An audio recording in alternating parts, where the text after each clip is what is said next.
This is like an away game for Zeta. We just got a glimpse of home game for T1. Straight up head to What the head against each other. It's a crazy arena though, I'm not gonna lie. Look at how confident he looks.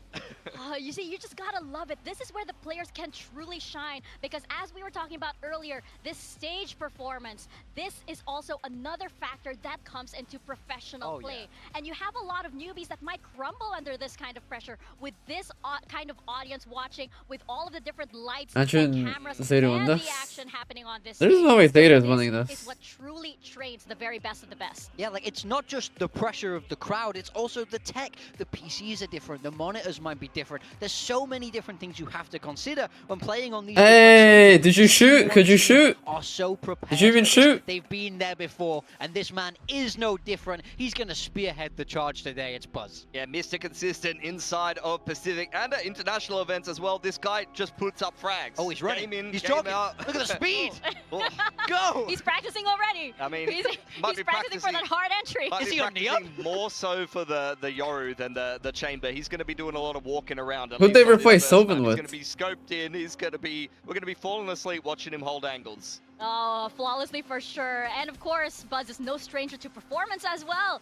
When we last saw him on that global stage, he was asking who's the best team in Korea now. And for sure, a match like this is going to prove that T1 is still one of the very best indeed. But of course, how can we not talk about Stacks here with the IGL? Oh, this guy has been working the stage since the very beginnings of these events. I mean, when we talk about international experience... Oh, look at him! Look, oh, he's fired up now. This is what I mean. Look at this. This is so fun to watch, man. These players love doing this, love being here. Playing in front of a crowd. Or did he play on like some other T1 team before that? So I love it when they lean into this. But yeah, Stacks, he's been here before. He's been there, done that, and got the t-shirt, you would say. Yeah, he's always been a bit of a showman on the stage. It shows in the server as well. When the going gets rough for T1 or whatever team Stacks is playing for, he loves to take over the game himself. He will literally look for gaps on the map. He's not supporting some other player to win the round. He's often just dry walking and making the plays.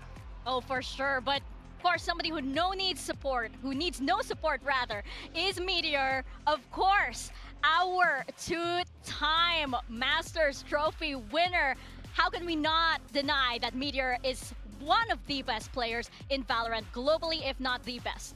He's arguably the GOAT here in Pacific. I mean, 2 international trophies for this guy. Does not get better than that. And of course, there's the extra spice today that he gets to beat his younger brother on this stage if all goes to plan, which in my mind probably means just as much as a championship point. Wait, younger brother? Potentially so, potentially so. I think for Meteor, obviously, he was the big name signing for T1 over the off-season, stealing him away for Gen G. And the newcomer here, that's his brother? Roster, Damn. They've had musical chairs in the controller That's position, crazy. but honestly...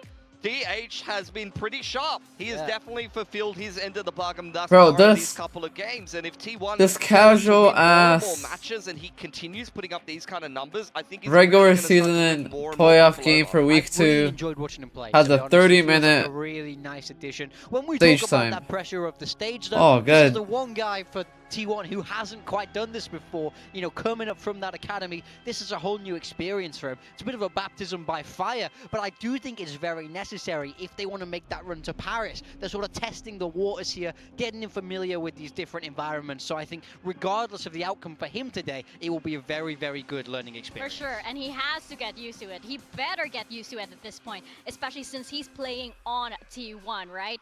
Because there are a lot of eyes on this rookie, right? Especially with a match like this. This is such a spotlighted match that he knows that he's under a lot of pressure. He mentioned it in the previous press conference that he had, that he knew that all eyes were on him, so he's going to do his very, very best to deliver. But of course, they will be up against Zeta Division, and what a matchup this is. Are in This Japan? is a monster of a it's matchup. gone blue. Oh, is it like different from their arena or what? This is a monster of a matchup for Zeta Division. They have their backs against Wait, what? T1 get 5 individual walkouts? T1 is going to push them like and Zeta... This stage makes and breaks. Yo, what type of home court advantage is this? In the spotlight. Zeta, they have to remember, this is for playoffs, this is for finals, and this That's is gotta be racist, no? What the far. Not the start you want if you're Zeta Division. If you need a chance to make these playoffs, you have to start What winning. the f?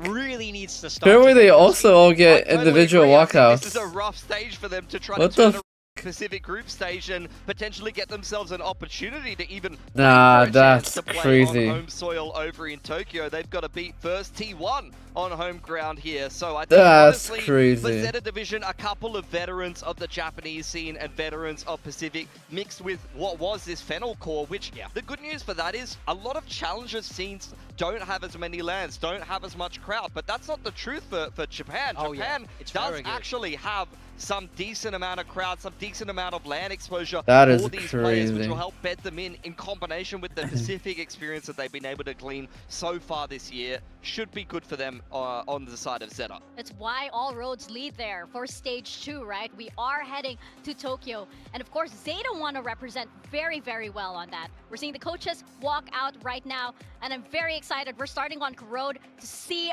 what these coaches have prepared on that map. Yeah, it's fun times. I mean, we've seen T1's composition. Let's root for the underdogs. It's very, very T1-esque with that chamber. This is the style that they're known for. For Zeta Division, this is a That'd be funny if Zeta win, bro. I love that they're picking. It would be hilarious if Zeta win. They're not trying to shy away like, and play a safe veto. Hilarious. They're trying to catch T1 off, and I love that. Yeah, I want to see what comp they bring into this one. Like maybe like comedic, bro. Being able to see what T1